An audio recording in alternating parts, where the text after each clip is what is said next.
നമസ്കാരം. ഇൻസൈഡ് റിപ്പോർട്ടിലേക്ക് സ്വാഗതം. സായാഹ്ന വാർത്തകൾ വായിക്കുന്നത് അനുമനു. ശബരിമല സ്വർണ്ണക്കൊള്ളയിൽ വീണ്ടും അറസ്റ്റ്. തിരുവിതാംകൂർ ദേവസ്വം ബോർഡ് മുൻ അഡ്മിനിസ്ട്രേറ്റീവ് ഓഫീസർ ശ്രീകുമാറാണ് അറസ്റ്റിലായത്.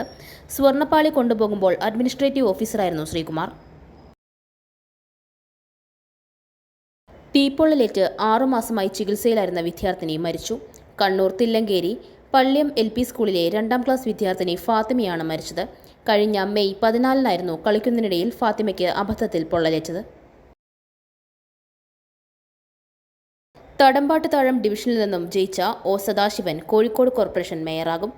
കോട്ടുളി ഡിവിഷനിൽ നിന്നും വിജയിച്ച S ജയശ്രീ ഡെപ്യൂട്ടി മേയറും. CPM ജില്ലാ സെക്രട്ടേറിയറ്റ് യോഗത്തിലാണ് ഇത് സംബന്ധിച്ച് തീരുമാനമുണ്ടായത്. 30ാമത് കേരള രാജ്യാന്തര ചലച്ചിത്രമേളയിൽ പലസ്തീൻ 36 ഉൾപ്പെടെ 15 ചിത്രങ്ങൾക്ക് കൂടി പ്രദർശനാനുമതി. സംസ്ഥാനം പ്രദർശിപ്പിക്കാൻ തീരുമാനിച്ചതിന് പിന്നാലെ കൂടുതൽ സിനിമകൾക്ക് അനുമതി നൽകി കേന്ദ്രം. പലസ്തീൻ 36 അടക്കം മൊത്തം 15 ചിത്രങ്ങൾക്കാണ് അനുമതി. VC നിയമനത്തിലെ സമവായം രേഖാമൂലം സുപ്രീംകോടതിയെ അറിയിച്ച് ചാൻസലറായ ഗവർണർ. സുപ്രീംകോടതിയിൽ ഗവർണർ സത്യവാങ്മൂലം സമർപ്പിച്ചു. മറ്റൊരു വാർത്തയുമായി വീണ്ടും കാണാം. നന്ദി, നമസ്കാരം. അങ്കമാലി കരയാമ്പറമ്പിൽ 3 വർഷം മാത്രം പഴക്കമുള്ള 4.25 സെന്റ് സ്ഥലവും 1200 സ്ക്വയർ ഫീറ്റ് വീടും ഫർണിച്ചർ അടക്കം വിൽപ്പനയ്ക്ക്. കൊച്ചി എയർപോർട്ടിൽ നിന്നും 9 കിലോമീറ്ററും അപ്പോളോ ഹോസ്പിറ്റലിൽ നിന്നും 2 കിലോമീറ്ററും നാഷണൽ ഹൈവേയിൽ നിന്നും 300 മീറ്ററും ഹോസ്പിറ്റൽ, സ്കൂൾ, ആരാധനാലയങ്ങൾ, ഗവൺമെന്റ് സ്ഥാപനങ്ങൾ എല്ലാം അടുത്തുള്ള ഈ വീടിന് ഉദ്ദേശിക്കുന്ന വില 49 ലക്ഷം രൂപ.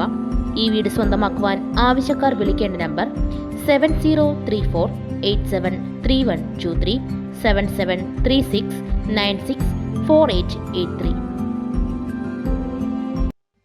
വാർത്തകൾ ചെറുതോ വലുതോ എന്നതിലല്ല കാര്യം. നിങ്ങളുടെ പ്രദേശത്ത് നടക്കുന്ന ഏതൊരു വാർത്തയും അതിന്റെ പ്രാധാന്യം ഒട്ടും ചോരാതെ തന്നെ നിങ്ങളിൽ നിന്നും ഞങ്ങളിലൂടെ ജനങ്ങളിലേക്ക് എത്തുന്നു.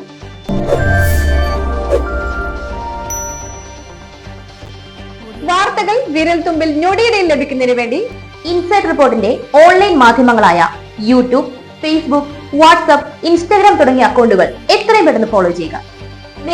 നേരത്തെ അറിയാൻ ഇൻസൈഡ് റിപ്പോർട്ട് നിങ്ങളിലേക്ക്.